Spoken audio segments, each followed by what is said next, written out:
ಇವತ್ತು 120 days fertility booster ಸೀರೀಸ್ನಲ್ಲಿ 23ನೇ ದಿನ ಬೆಳಗ್ಗೆ ತುಳಸಿ ಹಾಕಿ ಬಿಸಿ ಮಾಡಿದ ನೀರನ್ನು ಕುಡಿದು ನನ್ನ ದಿನನ ಸ್ಟಾರ್ಟ್ ಮಾಡಿದೆ. ಬೆಳಗ್ಗಿನ 1 ಅವರ್ ಫಿಸಿಕಲ್ ಆ್ಯಕ್ಟಿವಿಟೀಸ್ನಲ್ಲಿ 3 ಪಾರ್ಟ್ ಮಾಡಿ first 15 minutes walk, next 15 minutes skipping practice ಮಾಡಿ, ಆಮೇಲೆ 30 ಮಿನಿಟ್ಸಲ್ಲಿ ಯೋಗ ಮತ್ತು ಮೆಡಿಟೇಷನ್ ಮಾಡ್ತಿದ್ದೀನಿ. ಯೋಗದಲ್ಲಿ ಸದ್ಯಕ್ಕೆ ಬಟರ್ಫ್ಲೈ ಪೋಸ್, ಚೈಲ್ಡ್ ಪೋಸ್ ಮತ್ತು ಕೋಬ್ರಾ ಪೋಸ್ ಇದಿಷ್ಟನ್ನೇ ಕರೆಕ್ಟಾಗಿ ಮಾಡೋದಕ್ಕಾಗ್ತಿರೋದು. ಜಾಸ್ತಿ ಗಮನ ಮತ್ತು ಟೈಮ್ ಎರಡನ್ನೂ ಬಟರ್ಫ್ಲೈ ಪೋಸ್ಗೆ ಕೊಡ್ತಿದ್ದೀನಿ. ಆಮೇಲೆ ತಿಂಡಿಗೂ ಮೊದಲೇ 1 ಲೀಟರ್ ನೀರು ಕುಡ್ದಿದ್ದೆ. ಆಮೇಲೆ 1 ಗರಿ ಕರಿಬೇವಿನ ಸೊಪ್ಪು ತಿಂದು 9:30 ಹಂಗೆ ತಿಂಡಿಗೆ 2 ಚಪಾತಿ, ಜಾಸ್ತಿ ಬೂದ್ಕುಂಬಳಕಾಯಿ ಪಲ್ಯ ತಿಂದು ಮಧ್ಯಾಹ್ನದವರೆಗೂ ಸಣ್ಣ ಪುಟ್ಟ ಕೆಲಸಗಳು.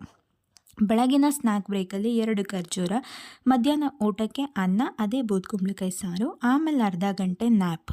ಜಾತಿ ಗಣತಿ ಮಾಡೋದಕ್ಕೆ ಬಂದಿದ್ದರು, ಅವ್ರ ಜೊತೆ ಒಂದಷ್ಟು ಮಾತುಕತೆ. ಈವ್ನಿಂಗ್ ಸ್ನ್ಯಾಕ್ಸ್ಗೆ 1 ಸೇಬೆಕಾಯಿ, ಒಂದಿಷ್ಟು ಓದು, ರಾತ್ರಿ ಊಟಕ್ಕೆ ಮುದ್ದೆ, ಬೂದ್ಕುಂಬಳಕಾಯಿ ಸಾಂಬಾರು.